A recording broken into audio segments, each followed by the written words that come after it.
Karena ada hadis Nabi, kata Nabi SAW, "Idza azanal Bilal," apabila Bilal sudah melaksanakan azan, "ma fi famihi," apa yang ada di dalam mulutnya, "falyaqidha," mesti ia untuk memuntahkan. Buang. Jangan kita telan. Tak boleh kita telan. Nah, buat telannya ya haram. Kena 3 perkara ini hukuman.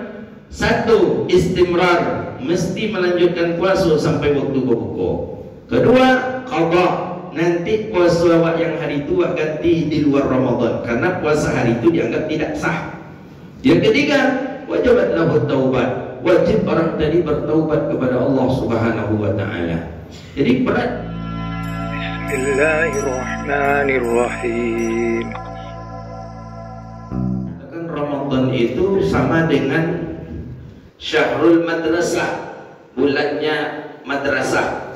Madrasah itu sekolah. Kemudian kita sekolah ada tata tertib, Ramadan pun ada tata tertibnya. Ada masuk sekolah mulai dari jam 7.30, pulang jam 3 kecilnya. Di Ramadan ada tata tertibnya. Mulai menahan dari tulu'il fajri, terbit fajar sampai terbenam matahari. Sama aturannya. Dia cuma cabut. Kalau cabut pak, sudah di sekolah, kena skor, kena hukum. Dalam Ramadan begitu. Ada waktu berbuka lah berbuka kita, kena juga hukuman.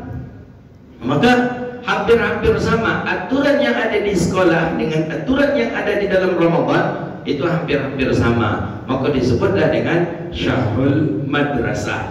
Jadi mulai batasannya itu jelas itu, mulai terbit fajar sampai terbenamnya matahari. Itu aturan. Tidak bisa terlambat 1 menit pun tidak bisa. Jangan 1 menit beberapa detik pun terlambat tidak bisa. Macam aturan sekolah. Cuma di sekolah ada hukumannya yang tagak setengah kaki sambil hormat ke tiang bendera. Ada yang hukumannya membersihkan toilet sekolah, ada hukumannya menyapu lingkungan sekolah. Di Ramadan pun ada hukuman-hukuman yang diberikan oleh Nabi SAW bagi orang yang melanggar aturan di Ramadan. Nah begitu. Jadi ya contohnya sajalah, ketika kita di Ramadan itu batasan terbit fajar sampai terbenamnya matahari. Nak boleh makan waktu ketika mulai terbit fajar. Tanda terbit fajar di kita azan subuh berkumandang. Subuh berkumandang, nak boleh ada lagi makan apapun. Disebutkan oleh kita Sahibul Matani Al-Badrin, walau kana habwah, walaupun cuma 1 biji. Nak boleh kita telan kalaulah azan subuh. Biji lado ada je tersolek lah. Ketika orang lazan tu jatuh biji lado tadi ke lidah nak dibuang rugi Rasul karena ada 140 sekilo masalahnya. Jadi apa cara ditalanlah di ibu tadi biji lado tadi. Bagaimana hukum haram walau kana habwah. Kenapa? Karena waktu sudah masuk daripada terbitnya fajar sampai terbenamnya matahari. Jadi kita makan minumnya kalau orang lahazan mulai dari Allahu Akbar, kalimat Allah itu aja itu tak boleh sebenarnya kita untuk makan dan minum lagi. Begitu disepakati oleh para ulama. Karena ada hadis Nabi, kata Nabi SAW, "Idza azanal Bilal," apabila Bilal sudah melaksanakan azan, "ma fi famihi," apa yang ada di dalam mulutnya, "falyaqidha," mesti ia untuk memuntahkan. Buang. Jangan kita telan. Tak boleh kita telan. Nah, buat telannya ya haram. Kena 3 perkara ini hukuman. 1, istimrar, mesti melanjutkan puasa sampai waktu berbuka. Kedua, qada, nanti puasa awak yang hari itu awak ganti di luar Ramadan, karena puasa hari itu dianggap tidak sah. Yang ketiga, wajibat lahu taubat, wajib orang tadi bertaubat kepada Allah Subhanahu wa taala. Jadi berat hukumannya bagi kita yang menyia-nyiakan syariat.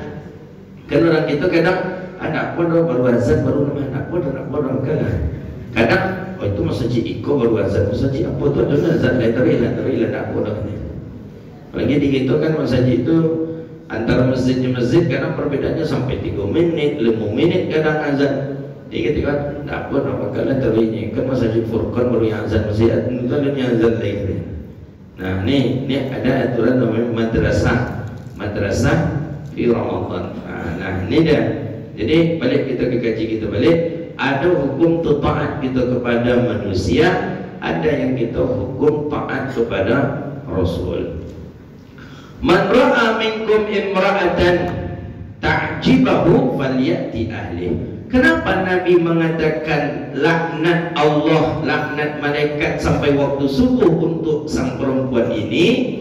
Karena Nabi jelaskan man ra'a minkum, siapa di antara kamu laki-laki yang menengok akan seorang perempuan ta'jibahu, takjub dia. Takjub ni ada rasa keinginannya untuk mendekati perempuan tadi, ada rasa penasarannya dengan perempuan tadi, maka kata Nabi faliyati ahlahu, maka hendaklah dia segera mendatangi istrinya. Itu dia makanya. Jadi apa tadi di luar tadi kok ada pula nampak dia apa tadi kok ayam putih tabang siang, kok ada pula nampak dia apa tadi di luar pitik pulang patang. Jadi tentu ya kalau apanya nak capek lapak ke tibunya balik pulang, tibu di pulang rupanya bukannya dapat sambutan dan elok, kan ikan lasik rupanya abu pula gaib mata tudung tuang lo lapang lagi kecuan deh nampak dia itu tu nak malah kelaknat je tu nak ya lah parah pula. Nah itu kata Nabi SAW. Nah fa innaha khauful fitnah, karena takut fitnah terjadi kepadanya laki-laki. Maka banyaknya laki-laki melakukan perzinahan, banyaknya laki-laki melakukan sebuah dosa bisa babi zaujatiha, disebabkan karena istrinya. Nah, di situ jelas-jelas. Ya kalau dia bagus dengan layanannya, bagus dengan cara penerimaannya, bil qabul dengan menerimanya, maka perempuan tadi pun dengan suaminya pun akan orang yang min ahlil khair, bagian daripada orang-orang yang ahli kebaikan. Nah, makanya ibadah yang paling banyak bisa dilakukan itu adalah ketika orang sudah menikah. Kalau nyalon menikah, tak banyak ibadah yang bisa dilakukan, tak banyak. Ya paling dengan salatnya, dengan sedekahnya, dengan hajinya, dengan ibadah-ibadah fisik. Tapi ketika dia menikah, Masya Allah, luar biasa ibadah yang bisa dia lakukan. Baru saja jago-menjagoan dah Allah ampuni dosa, mempercikkan air ke wajah istrinya, dia ampuni dosa. Istrinya mempercikkan air kepada wajah suaminya, lah dia ampuni pula dosa untuk keduanya. Memang bahasa hadis itu memang disunahkan mempercikkan air, ya. Tapi bahasa hadis adalah li ahli, suami yang mempercikkan air kepada istri. Cuman masalahnya kini banyak bini nama jagoan laki. Balik di hadis itu, kalau di hadis itu sang suami yang mempercikkan air ala ahli kepada sang istri.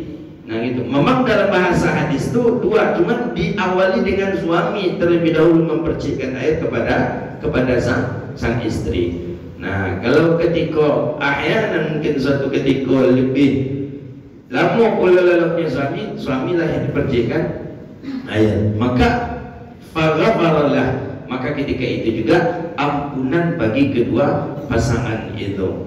Nah maka dalam syariat kita ta'awun, saling tolong menolong, dan tasamuh, saling pengertian, itu sangatlah penting. Maka disebutkan jihadul mar'ah husnul ta'ba'ul, bahwa jihadnya seorang perempuan adalah ketika ia berkhidmat untuk suami.